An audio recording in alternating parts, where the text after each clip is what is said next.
এটা তো কোনো সংস্কারই মনে করি না আমি এটারে। উনি বড় জোর ইউনূস সাহেব, আর তা না হলে যে আপনার মার্কিন দূতাবাস, বাকিগুলি আলহামদুলিল্লাহ। জনগণ কি ত্রয়োদশ নির্বাচন নিয়ে পুরোপুরি আশ্বস্ত হতে পারছে যে দ্বাদশ নির্বাচনের মতো আমিরামি নির্বাচন হবে না, জনগণের রায়ের প্রতিফলন হবে, তাদের কাছে উত্তম বিকল্প থাকবে? না, এখানে কতগুলি বিষয় আছে আমি বলি। এই নির্বাচনের প্রথমত যে আলোচনাটা রুমিন ফারাহ করলেন, যে এই নির্বাচনটা আদৌ ওই সময়ে হবে কিনা সেটা নিয়েও মানুষের মধ্যে একটা এখনও আশঙ্কা আছে, একটা ঝামেলা হতে পারে। আর দ্বিতীয় কথা হলো, নির্বাচন যেটা হচ্ছে, ডক্টর ইউনূস নিজে বলেছেন উনি ইতিহাসের সর্বশ্রেষ্ঠ নির্বাচন উনি নাকি দিবেন, বলেছেন বটে, কিন্তু উনি কিভাবে দিবেন আমি জানি না। কিন্তু সম্প্রতি বিদেশি গণমাধ্যমকে দেওয়া সাক্ষাৎকারে প্রধান উপদেষ্টা এও বলেন যে বিচার ও সংস্কার ছাড়া নির্বাচন হলে ফিরবে পুরনো সমস্যা। ভাই, ওনার কথাবার্তা কোনো ঠিক ঠিকানা, আমি বলি আপনাকে, উনি আসলে এগুলি বুঝেন না ঠিকঠাক মতো, আমার ধারণা আর কি। সত্যি কথা আমি ওনার প্রতি শ্রদ্ধা রেখে বলতেছি, উনি আসলে পলিটিক্সটা ভালো বুঝেন না। কাজে এই সমস্ত পলিটিক্যাল কথাবার্তা বলে লাভ নাই।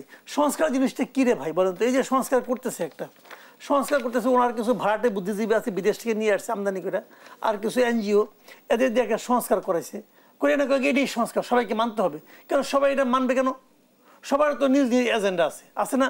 সবার নিজ নিজ পলিটিক্স আছে।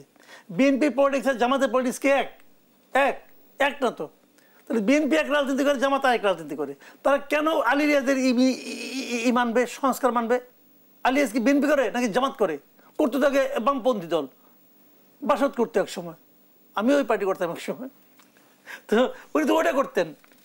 তাহলে এখন উনি এগুলি কি বুঝবেন? তারপরে থাকেন আমেরিকাতে, আমেরিকার সিটিজেন, কতটুকু অগ্রগতি হলে যে আমার কিন্তু দূতাবাসে যে জানে আসতে হয়, তো উনি তো ওই লোক, তো এটা কয়ে তো লাভ নাই। তো ওনার দেওয়ার মানে সাজেশন, ওনার দেওয়া ফর্মুলা, ওনার দেওয়া সংবিধান খেয়ার কাম নাই। বিএনপি এটা হ্যাঁ স্যার যা বলছেন ভালো, এটা খুব মানি। বিএনপি তবে পলিটিক্স করে, বিএনপি তো এটা নিয়ে জনগণের কাছে যাবে, তার তো একটা এজেন্ডা আছে। জামাতেরও জনগণের কাছে যাইতে হবে। উনি কার কাছে যাবে?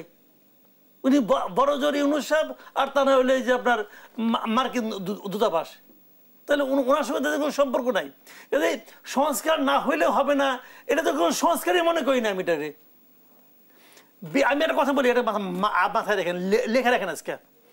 বিএনপির 31 দফা আছে, 31 দফা তারা আরো 3 বছর আগে দিচ্ছে, দিয়া এই 31 দফা তারা সারা দেশে ক্যাম্পেইন করছে।